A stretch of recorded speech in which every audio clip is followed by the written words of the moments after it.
Conversemos en RTBC. En paz.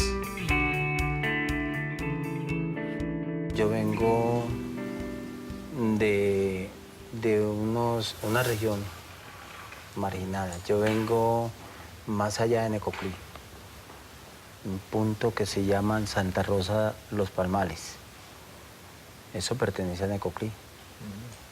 Eso nosotros en el año 93, donde ya empezaron las dificultades después de la desmovilización del EPN. Entonces nos vimos obligados a marginar. Eso es un impacto. De todas maneras, yo no sé si eso lo vieron. Eso lo tuvo que haber visto el país. Y después, más adelante, pues ya empiezan las dificultades. Como es de saber y todo el mundo lo conoce. Ya empiezan a ver las dificultades. Empieza esa guerra interna entre ellos. Y bueno, de todas maneras hemos sobrevivido a todo esto. Somos víctimas porque nos hemos visto envueltos de todo esto y de alguna manera hacemos parte porque nosotros tuvimos que dejar nuestras tierras, y hemos sobrevivido a tantas cosas e incluso nos hemos tenido que neutralizar. Nosotros somos una familia unida. Acabamos de cumplir 37 años de casados. Tenemos 2 hijos. Juan Carlos el mayor en ese momento tenía 22 años y Alejandro tenía 20. Igual, de la misma manera, el de 22, Juan Carlos, estaba en el club y llama al de 20 para que lo acompañe a llevar la novia a la casa. Alejandro se levanta, porque está acostado con nosotros viendo una película, y se levanta y va al club a acompañar al hermano. No se alcanzan a encontrar. Él muere en el instante que entra. Y Juan Carlos está en la cafetería que cae. Él le cae una viga encima y tiene una lesión cráneoencefálica axonal difusa que lo deja en un coma profundo por 13 días con una lesión bastante complicada, y al mes y medio me entregan un bebé de 22 años. Yo soy una mujer de fe y desde entonces, desde ese momento me doy cuenta que lo único que puedo hacer es, en honor a la memoria de Alejandro, ver qué le dejo a Juan Carlos, ver cuál es el panorama, porque se tiene que morir después de nosotros. Eso no lo podemos volver a pasar porque las mamás no entierran hijos, eso es antinatural. Entonces empiezo a trabajar para que esto no se repita. Nosotros, en la zona de extensión, la guerrilla me llevó una hija de 13 años. Pero en el 2002, que ya una hija mía, de 13 años. Ella estuvo 3 años de guerrillera en el proyecto 27. Dándole gracias a Dios y a María Santísima, ella se voló. Con la volada de ellas se me iban a llevar otro hijo. Pues le pregunté al camarada, que se llama el camarada de Bren, le pregunté, le dije, camarada, la hija mía dijo, no, ella se voló. Le dije, le dije, y entonces, bueno, Dios no pasa nada. Mentiras, que era plegando para hallarme el otro hijo. Cuando un día un guerrillero me dijo, yo vendía relojería. Me dijo, relojero, es una cosa, pero si usted abre la boca yo me lo mato. Y le dije, ¿qué pasó? Dijo, la orden que dio Bren y es de que nos llevemos al niño. Yo voy en la moto cuando me dice un guerrillero, me dice, relojero, usted para llamar y me lleva arriba al campamento. Le dije, mano, esto, como era una guerrillera, le dije, no puedo en este momento ir para vendernos chances. Yo vendía relojería y chances. Entonces dijo, no puede, entonces venga, se me llevó la moto. Yo creo que te ven muy bueno y una yegua y subí al campamento. Le dije, mano, ¿qué para con la moto? La moto no la va a nadie. Dios, no, si se está vendiendo todo porque se va a poner su hija. Le dije, si es que la finca y todo es mío. Dios, no, usted no puede vender ni la finca ni puede vender nada. Ni tampoco se puede ir, espera esta manera que le decimos. Cuando el jueves mandaron a decir que subiera por la moto, pero que fueran bestias, fuera con el niño, porque el traje era la bestia, otro era el mentira que era para matarme, porque el sargento, el coronel de la comando cuarta del batallón de Granada cogió toda la información. Entonces, Yo pido protección al ejército que está cerquita. A otros nos sacaron por vía aérea. A otros nos sacaron por vía aérea. Nosotros nos sacaron del Comando 4, me parece que fue, de la Brigada 4. Nos sacaron de allá. Eso fue el 18 de marzo del 2005.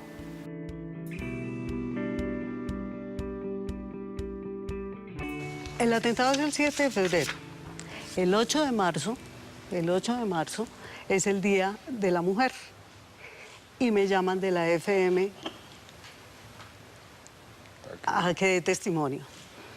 En ese mismo instante, yo entiendo que mi testimonio es constructivo para lo que le voy a dejar a Juan Carlos. Somos bendecidos. A Juan Carlos lo mandan al hospital militar, un hospital de guerra, sin ninguna restricción, con toda la fortaleza, con todos los recursos y con todo el amor trabajando. Y eso pues es un regalo para la vida. Entonces llaman, allá hay un congreso todos los años, no sé si en este momento exista, de precisamente atención a traumas de guerra, y piden testimonio. Y ahí empiezo a entender que es una víctima. Porque es que víctima, pues Alejandro se murió. Víctima era Juan Carlos, que estaba en la clínica. Nosotros como que no entendíamos qué más pasaba. O sea, la víctima está aquí y yo lo digo también, las prótesis del alma no se compran, ni se consiguen, ni se tienen en cuenta por lo tanto. Pero me parece muy interesante, víctima. ¿Qué siente, cómo se siente una víctima? ¿Que se siente diferente? ¿Se siente que es un grupo que la sociedad como que los tiene en cuenta, que no los tiene en cuenta, que los pobretean? ¿Cómo se sienten ustedes como víctimas? Cuéntenme un poco el sentimiento de ustedes como víctimas. ¿Cómo los ven los demás? Sí, comienza. Las víctimas somos víctimas. Yo pasé de decir que era sobreviviente por la actitud que tengo ante la situación, a entender que sobreviviente es Juan Carlos, que estaba allá y no se murió. Yo soy una víctima con una buena actitud, porque me hago cargo de lo que me pasa y porque estoy construyendo. ¿Se siente distinto ese entorno, digamos, como de víctima aislada de un conflicto, a sentirse una víctima dentro de una comunidad, digamos, donde se comparte ese dolor o esa vivencia con los demás? Sí, sí. Por lo que ha vivido sí, Urabá. por lo que ha vivido y por lo que no es ajeno. No es ajeno y usted por las noticias diario, usted hace parte de ese rol de víctima. Si tú miras en la estadística, yo creo que Urabá es más fácil contar los que no son víctimas que las que son víctimas. Es más fácil, porque usted de una u otra forma, directa o indirectamente, es víctima. Violencias intrafamiliares, una cantidad de cosas que eso lo hacen víctima, lo hacen víctima. Entonces, de pronto nosotros, quizás ya usted aprende como esa piedra que le cae agua, ella se vuelve inmune, o ella cría una lama que le sirve de protección, que el que pisa ahí se cae. Ya usted se vuelve inmune y ya usted se asocia y se vuelve ya, se acostumbra a vivir como los que manejamos 42 grados de temperatura. ¿Y cuál es hoy la actitud, por ejemplo, de las víctimas, que son la mayoría en Urabá, frente a los victimarios? Hoy en día, cuando conversan sobre la posibilidad de que llegue la paz a este país, ¿cuál es esa actitud de víctimas frente a victimarios y cómo se sienten como víctimas? ¿Se sienten normal? ¿Se sienten como discriminados o que son diferentes? ¿Cuál es ese sentimiento frente al proceso y frente a ustedes mismos respecto del resto de la sociedad?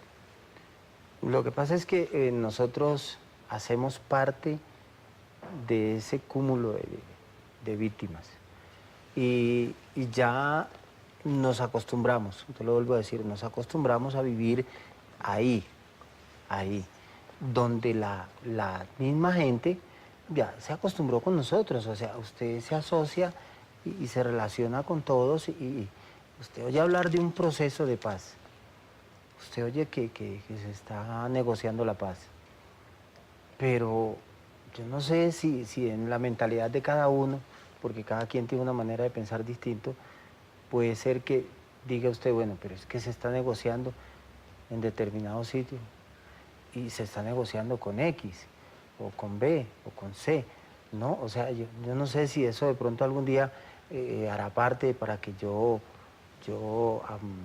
mitigue o de alguna manera vea la tranquilidad, pero si todos esperamos la paz, todos como colombianos esperamos la paz, todos queremos la tranquilidad, todos esperamos vivir, dormir tranquilo, tener nuestras cosas, sin problemas, sin nada, y no desplazarnos a otro sitio, ya estamos allí. Bueno, allí empezamos a construir, a montar una piedra sobre la otra, y allí queremos permanecer sin dejar de tener en cuenta que somos víctimas y seguimos siendo víctimas. Y aunque usted o el Estado repare, porque de alguna manera lo reparan, pues uno nunca, como dice ella, ninguna mamá entierra a su hijo. O sea, usted por mucho que mitiguen su dolor, siempre va a estar dentro de usted ese dolor. Pero ahí estamos. Conversemos en RTVC. Y Pedro, usted hoy en día, que fue desplazado y ve lo que está pasando, hay una negociación con los que a usted lo desplazaron, los que se llevaron a su hija.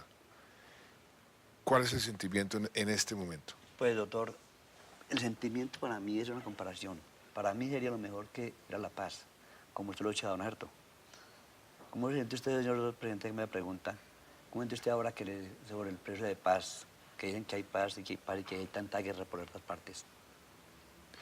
¿Usted qué me dice eso, señor presidente? No, Perdón. es que todavía no hemos llegado a la paz, No, que ese ha sido no. uno de los problemas difíciles, porque el camino que tomamos, que yo tomé, fue voy a buscar la paz en medio del conflicto. Entonces, eso que usted me acaba de preguntar, se lo preguntan muchos colombianos, pero este presidente me habla de paz, hay un proceso de paz, pero todavía vemos la guerra.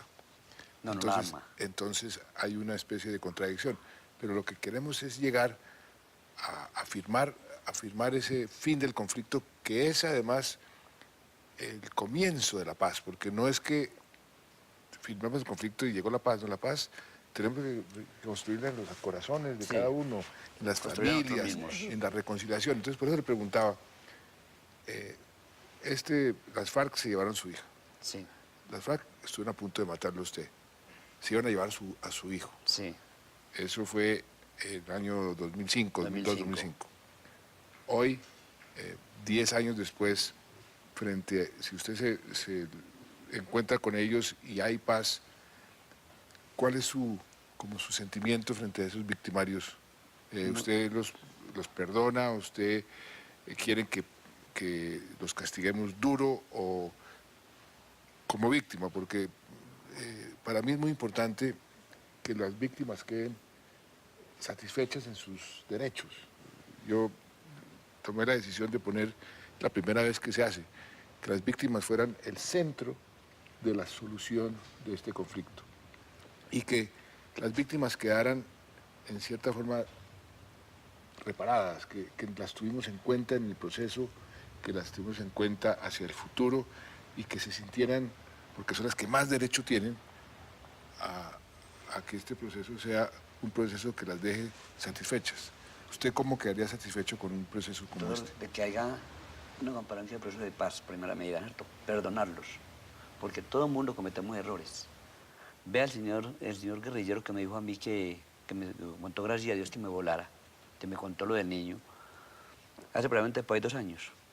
Yo estoy en Armenia, me voy a comprar un azúcar, me voy a subir al carro, cuando por la espalda me dicen, relojero.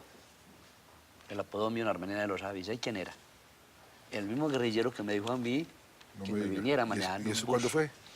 Era de 2 años y medio más o menos. 2 años y medio. Está en Armenia y lo mismo que le decían allá... Relojero. En Vista Hermosa, relojero, ¿y era el mismo que le dijo a usted lo que le iba a pasar a su hijo? Sí, el mismo. Y Para él, mí fue mucha alegría. ¿Y él se había volado? o Él se qué? voló. Y él estaba en Armenia manejando un bus urbano. ¿Y ustedes se ven? Y por la espalda me conoció, sí, doctor. Y me conoció por la espalda. Y me dijo, entonces nosotros en minutos, en segundos cambiamos número de celular. Hicieron como empatía. Para mí es mucha alegría. El sábado lo llamé y le dije, Julano, ¿qué hace mañana? Me dijo, no, mañana estoy libre. Le dije, como él vive con la mamá y el papá en Armenia. Le dije, hermano, les invito a un paseo. Nos vimos para el río, un almuerzo por allá, de contento. Y yo, señor, y para mí me da mucha alegría. ¿Y cuánto duró él en la guerrilla? Él duró por ahí unos 10 años, si no fue más, tío, en una guerrilla.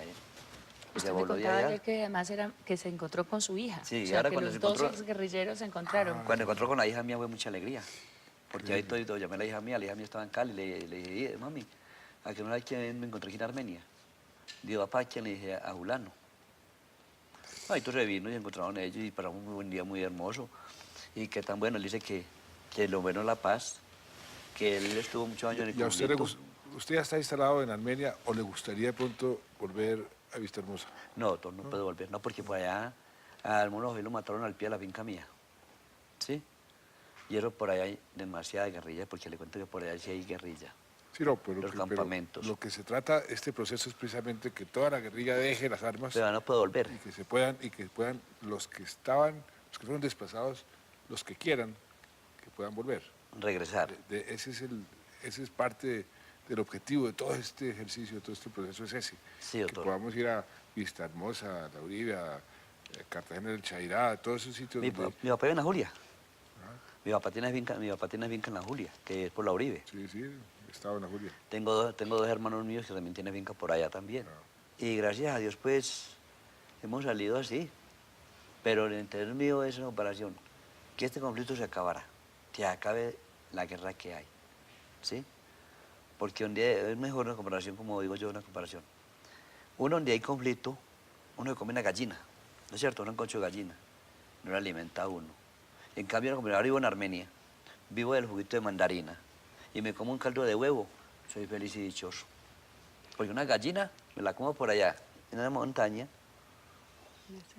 y no me sabe bueno, porque no sé si venga la guerrilla, la autodefensa o el ejército. Qué bonito la Sí. diferencia entre la guerra y la paz. Sí, Entre la guerra la gallina ni siquiera le gusta comérsela y en paz hasta unos huevitos Un huevito que produce mucho la mejor. gallina. Cualquier es- cosa qué alimenta, bonito. extendiendo la paz. Y eso quizás es un poco el abrebocas también para hablar de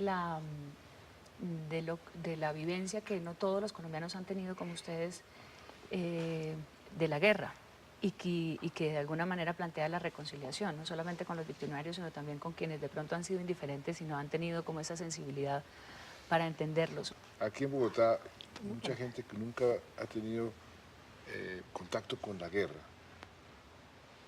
piensa que no existe o que es algo alejado. Es como de los ¿Cuál- noticieros cuál y ha de sido los la periodistas. experiencia? ustedes en Pues eso? es que precisamente Rodolfo estaba diciendo que están acostumbrados y que se acomodan. Pues resulta que nosotros en el país estamos acostumbrados porque los medios nos acostumbran a que es la única noticia que vale la pena y es lo único que tenemos en cuenta, la guerra y las cosas malas que pasan. Imagínense que cuando mi hermana siguiente se casa en Nueva York el 8 de septiembre, antes de las Torres, del atentado de las Torres. O sea, yo me encuentro en el atentado de las Torres acompañando a mi hermana en su matrimonio En Nueva York. en Nueva York. Uy. Lo que es importante de eso es la actitud que tiene esa comunidad ante un evento como este, y esto no puede ser. Esto no nos puede pasar y esto no va a volver a pasar. Nosotros estamos acostumbrados y decimos, primero, eso no es aquí, no me tocó a mí. Y segundo, estamos en el país del Sagrado Corazón. Porque hablábamos Hay un poco de diferencia, cómo ¿no? los medios también que les preocupaban a ellos los tratan de víctimas o hablan de víctimas como si fueran un encarte, como si con las víctimas hay que hablar como para completar la información, pero no necesariamente como dando los lugares específicos a eso, y hablábamos un poco de las nuevas narrativas que nos imaginamos puedan construirse a partir de la paz. Y que es interesante también ver cómo ustedes mismos perciben las noticias cuando son de sus propios entornos, ¿no? Yo me imagino que si, ¿cuántas veces podrán sacar una noticia de su fábrica de productos de banano los medios de comunicación? ¿O cuántos podrán referirse siempre a la violencia de Urabá? ¿Usted se imagina las noticias de futuro en Urabá? ¿Cuáles puedan ser las noticias positivas que puedan traer con la firma de la paz, por ejemplo? Pues con el proceso que llevará obviamente después de la firma. ¿Algo así? Sí. Hoy por hoy, ya uno, pues uno como tratando de acostumbrarse y de vivir esta experiencia día a día, nosotros queremos, ya que lo tenemos a él, estar con el presidente Santos y interactuar con él, hablar con él tantas cosas que quizás él está escuchándonos y que puede decir, Rodolfo, hombre, nosotros queremos desde nuestras zonas fortalecer los proyectos productivos que son los que te generan empleo, que son los que te muestran al país y al mundo que no yo solamente tengo un proyecto productivo, que habemos cerca de unos 400, 500 proyectos productivos que también necesitan que como me escuchan a mí, los escuchen a ellos y seamos esas personas que generemos empleo. Yo estoy generando cerca de 12 empleos indirectos y 4 empleos directos, que de alguna manera, alguna vez esa gente se han visto agradecida conmigo. Don Rodolfo, te vas a ir para Bogotá. Y yo me voy a ir a una entrevista. Sí, Rodolfo, ay, por Dios. Bueno, está bien. Entonces nos dejas tortas hechas para nosotros vender en estos días que vas a estar ausente. Claro, ahorita venía en el carro, no sé quién venía conmigo, a él, don Pedro y otra niña, me llaman, don Rodolfo, hágame llegar 100 tortas. Por Dios, yo estoy en Bogotá, pero te voy a llamar a mi hija. Mi hija, por Dios. Pilas. Y ahí mismo, ya llamé, sí, ya las entregué. ¿Usted asocia la paz a un beneficio, a eso que está contando como un beneficio de la paz también? Claro, claro. Y esto debe ser un beneficio. ¿Por qué? Porque es que, o sea, eso si no hay generación de empleo, si la gente no se ve beneficiada, porque es que, ¿por qué algunos roban? Entonces usted mira una mamá con 3, 4 niños, no tiene trabajo, no hay quien le dé nada. Pero usted siente que la paz nos va a abrir a todos mucho más oportunidades. Claro, claro. Eso es así. ¿Usted también cree eso? Sí. Claro, sí, doctora, porque para abrir nuevas, porque va a haber menos guerra, va a haber más oportunidades. ¿Pero qué tenemos que hacer? Bregar a dar empleo. Porque si empleamos gente, tenemos la gente ocupada, no van a estar desocupados. ¿Cómo, frente a haber vivido eso, y otra pregunta, Marta, también, cómo se perdona?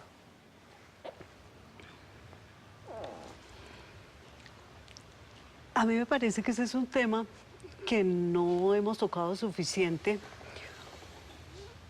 porque de pronto nos da miedo pensar que las personas van a... ¿Usted estuvo en La Habana? Yo estuve en La Habana. Y al Y ver me habrá- las personas que son responsables de la muerte de su hijo, ¿qué sintió?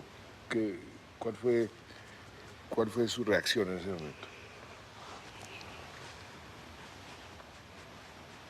Yo fui a La Habana a sembrar conciencia de lo que podemos hacer en el país. Usted sabe que hay un acto simbólico y ese mapa que nosotros llevamos fue propuesto por mí porque en el país hay 47 millones de víctimas. Y era lo que decía Rodolfo, de víctimas pasivas. pasivas porque les toca, y seguro que a algunos nos tocó a todos en un momento, pero pasivas por la parte más grave, y es que no hacemos nada, nos corremos, porque estamos saturados, porque ese es el diario, y simplemente... Nos acostumbramos. No, estamos acostumbrados, estamos curtidos. Entonces eso es gravísimo. Yo entiendo que La Habana y que cualquier conversación a la que lleguemos, en cualquier parte, no es showroom de poderes. Es una unión de seres humanos tratando de ser decentes para dejar el país y el mundo mejor de lo que lo encontramos. Y en esa condición fui. Encontrarme con ellos pues era algo a lo que iba. Me tocó almorzar con dos de ellos, era la mesa que estaba, y estaba ahí, y dije, Señor, si tú me quieres, aquí estoy, y me senté. Almorzar con ellos y compartir la mesa es algo a lo que vamos. Tengo esa experiencia, hablo con ellos, converso.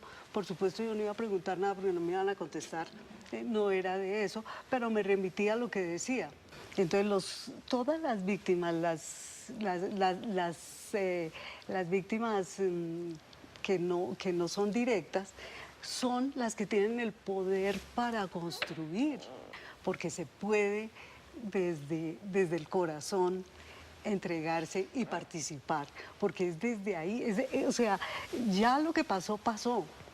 Si le preguntaban a uno si quiere que pase, pues por supuesto no hubiera querido, pero ¿qué voy a hacer con eso y cómo voy a hacer para que no se repita? ¿Cómo voy a hacer? ¿Qué pongo yo para que no se repita? La no repetición, que es tan importante, y lo que uno percibe es que las víctimas, entre sus derechos está el derecho a la no repetición, y que es lo que más anhelan, que esto no le vuelva a pasar a nadie más nunca. Ahí están los derechos, el derecho a la verdad, el derecho a la reparación simbólica o lo que sea, pero el derecho a la justicia. Muchos quieren y otros no, otros simplemente con que les pidan perdón o que les digan la verdad se sienten reparados. Sí. Pero todos sí quieren la no repetición. Pero es que hablábamos del perdón, y el perdón es una cosa que no se toca mucho porque la gente asume perdón como olvido, y eso no es cierto. No, eso no.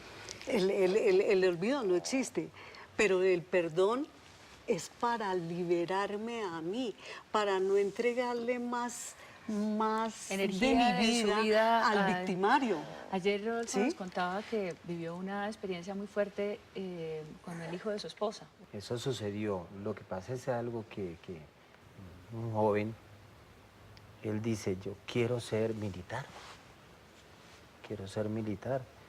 Y de pronto un día él llegó por allá, porque por allá en el batallón botaban la ropa que no servía, la echaban por allá al río de Carepa, para arriba, por allá arriba. Entonces él fue y se consiguió unas botas viejas de esas de soldados, se las montó y se consiguió unos camuflados y se los puso. El pelado estaba joven, un pelado como de 17 años, 16 años. Él dice, yo quiero ser militar. A él lo ven en ese trance. Y eso le ocasionó. De todas maneras, eso para uno, pues, de todas maneras, porque uno ve que... ¿Qué le pasó a él? Sí, lo mataron. Lo mataron. Sí. Porque lo asociaron que se estaba... Sí, de pronto lo malinterpretaron, que quizás... Sí, y esas cosas pasan, pero bueno, uno dice, Dios mío. Y eso hace víctima a uno. Entonces uno dice, bueno, pero esto, de todas formas, si es un aporte para la paz, queremos que esto desde ya, señor presidente, ponga los ojos allá, en La Habana, diga si queremos la paz, vamos a hacerla posible, cómo van a tratar de ayudarnos a nosotros como víctimas. Y miren a ver, o sea, cuál es su propuesta, qué nos tiene para decir. O sea, ya nos escuchó, ahora nosotros necesitamos escucharlo a usted. Sí, mire, buena pregunta. Primero, lo más importante es que las víctimas se sientan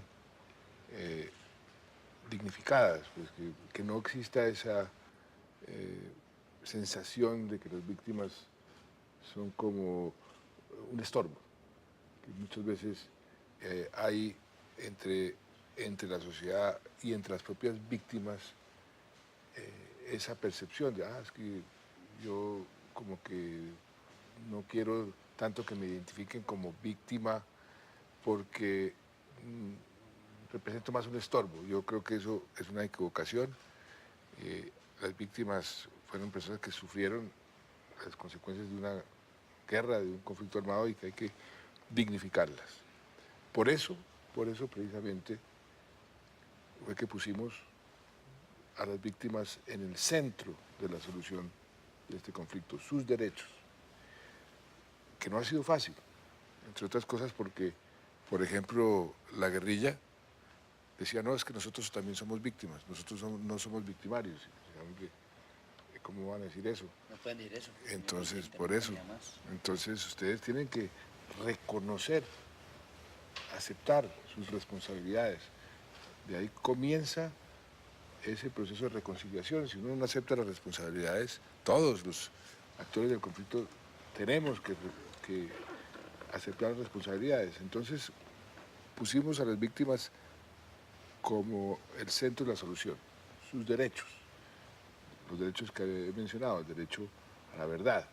Las víctimas necesitan saber, las víctimas y el país entero, qué pasó, por qué pasó, para que no se vuelva a repetir, entre otras cosas.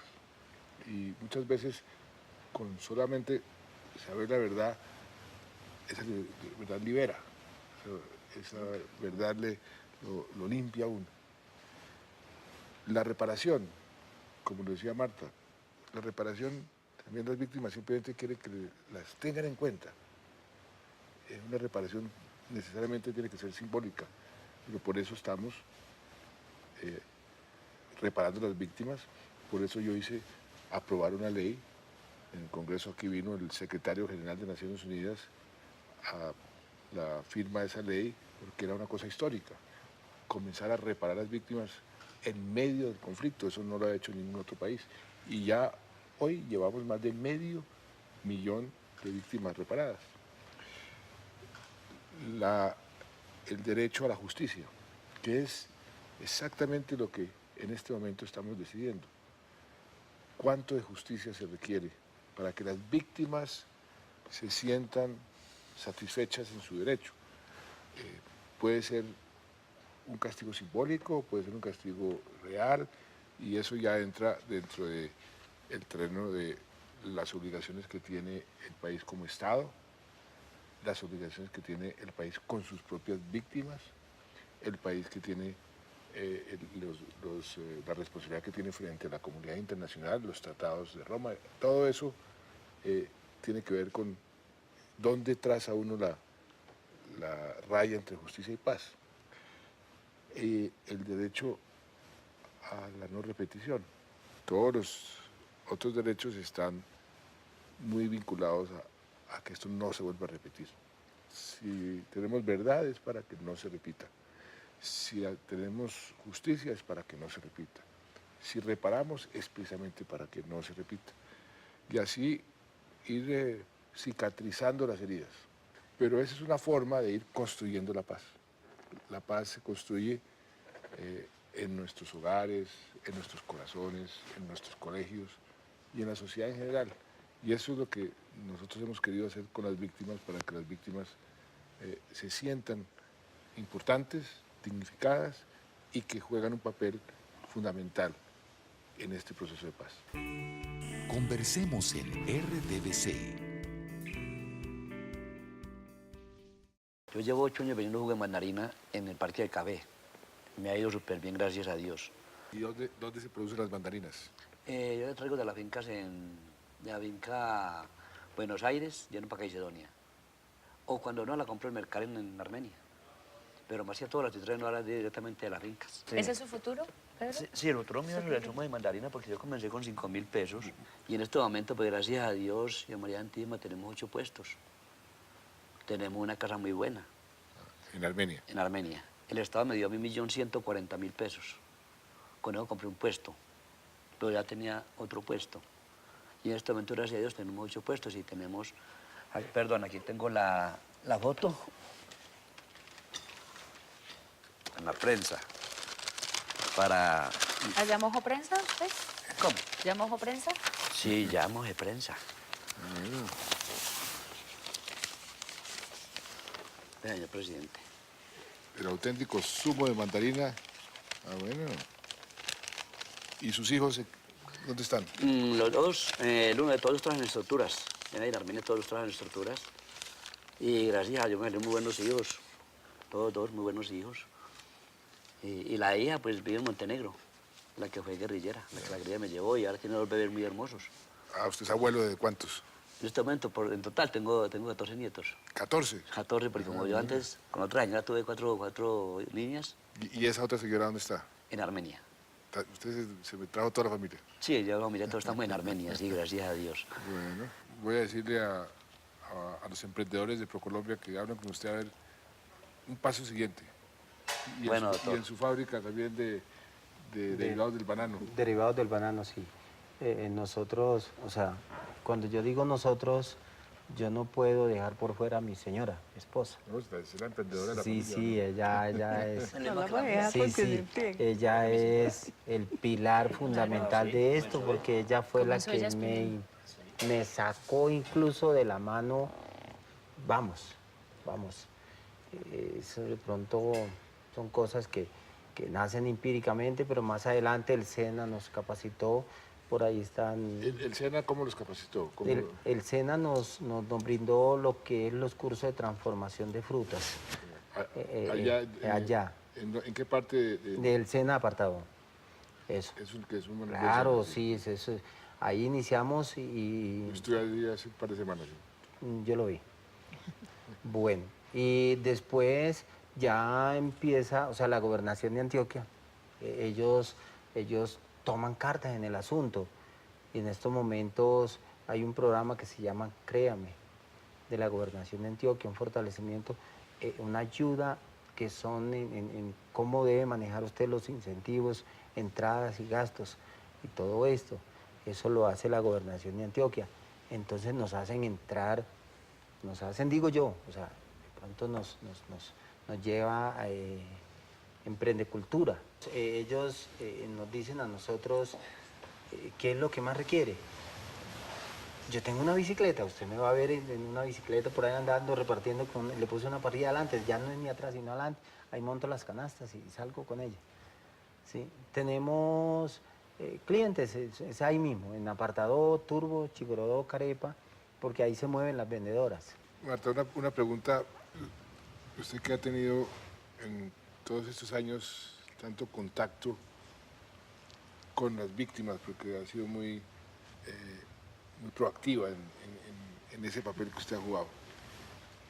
Yo le preguntaría, ¿qué me aconseja usted a mí en cuanto a qué le digo a las víctimas, cómo las entusiasmo a que se vuelvan multiplicadoras de este proceso de paz, de unir el país? ¿Qué me aconseja? Bueno, como con el pelo, existe dos opciones.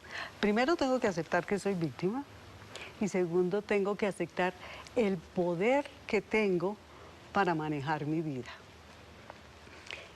En eso, ¿qué pasa? Que yo me encuentro con dos opciones. O me vuelvo victimario, porque es que nunca me paga, y entonces me deben, y entonces yo ojo por ojo, diente por diente. O me vuelvo mendigo, es que nunca me van a pagar lo que me quitaron. Y es que como me quitaron yo no puedo, y es que como me quitaron yo no soy capaz, y es que todo lo que hacen es en contra mío. Entonces, definitiva, total y absolutamente, somos dueños de nuestra vida y tenemos decisiones todos los días. No somos ni buenos ni malos, estamos siempre ahí. Y tenemos la capacidad de decidir, el libre albedrío que Dios nos dio. Y tenemos, a las mujeres tenemos un poder infinito y es que somos mamás. Y eso, o sea, todo lo que se nos da, todo derecho, todo privilegio, es para devolver e implica un deber. Entonces nosotros víctimas nos están consintiendo, nos están tratando de reparar y nosotros tenemos que entender que tenemos que poner y tenemos que estar en esa condición. Yo pienso que eso es amor propio. ¿Cómo hacemos para que el país, o para mandarle al país un mensaje unido que invite a eso, a tomar conciencia cada uno en su casa y a tomar acción cada uno en su casa a partir de ya? Porque es que nosotros no nos podemos esperar 3 años, 6 meses, todo el mundo pelea por los 3 años, pero nadie cuenta los 500 que llevamos en este paseo. Entonces, ¿cómo invitamos en todas partes a actuar ya, hoy, aquí, ahora? En conversaciones como estas. En conversaciones, por lo menos, que es el inicio del... Exactamente, en ¿Qué iba a conversaciones como decir usted, esta, de despertar la gente, despertar, lo que usted decía, que no sean indiferentes, que si todos ponemos un granito de arena, todos, este país va a ser un país maravilloso, con un futuro espectacular, si logramos reconciliarnos, si logramos aprender a perdonar y a trabajar todos juntos. No hay nada más unión. importante que cuando un pueblo se une, todo con un propósito, y dejar de matarnos, dejar de pelearnos. Eso es lo que yo añoro y lo que yo estoy tratando de sembrar todos los días. Pero ustedes, las víctimas, me han dado a mí una lección de vida. Porque en su caso, Marta, por ejemplo, usted me habla como me está hablando a todos los colombianos. Usted perdió su hijo, sin embargo está con una actitud totalmente positiva, constructiva. Eso es un ejemplo para el resto de los colombianos. Si una persona, una mamá, que perdió su hijo y que el otro se lo entregaron como un bebé y se dedicó a sacar ese bebé adelante, y que al mismo tiempo se dio cuenta que podía hacer algo inclusive más allá, y es aportar a esa reconciliación. Después de haber sufrido, es que qué más sufrimiento para una mamá que haber perdido un hijo. Qué más sufrimiento. Qué ejemplo. Por eso digo yo, ustedes para mí han sido un ejemplo de vida y es lo que a mí me entusiasma para seguir adelante en un proceso que ha sido muy complicado, muy difícil. Pero yo veo a personas como ustedes que me cuentan sus historias. Yo digo, no, yo tengo que perseverar aquí hasta llegar al final de este proceso, porque ustedes son los que están dándole el ejemplo al resto de la sociedad. Pues yo creo que estas son, presidente, lecciones de futuro. Lecciones de vida. Que han superado todos los problemas que nos ha traído la guerra, que como sociedad muchas veces no nos hemos dado cuenta, y que tienen ahí una perspectiva de seguir adelante, que esperamos pues que todos los colombianos sientan que son corresponsables en lo que pasó y en la forma en la que ustedes están construyendo su proyecto de futuro. Me siento muy honrado y muy contento de haber tenido esta conversación. Muchas gracias a usted. Marta, Rodolfo, Gracias por ponerle a todo por acá, bien invitado. le da muchas gracias a sus 14 hijos. Y a sus 17 hermanos. A sus 18 hermanos. Y a su señora, a la suya también, a su marido, a toda su familia, a su nieta María Antonia. Mucho cuidadito. Muy bien, a todos. Y pues seguimos trabajando para que este país cada vez sea mejor. Yo tengo mucha fe. Bueno, le hago entrega de una torta de banano La tortica de banano y le hago para mañana entrega de un desayuno. paquetico de mixto, panelitas y Panelitas. chocobán. Bueno, Chocobán. Espero la disfrute. Claro que sí. El incentivo es, don Rodolfo debe mejorar en esto, o debe hacer esto, o le quedaron excelentes. Ese es el incentivo. Y atrás de usted todo eso, me da después y yo le digo, mire, si los reparto con mi familia, a ver, que son, Sí, buenos, sí. son buenos catadores. Eso, sí, necesitamos todo eso. Y ojalá que no sea la última. Así es.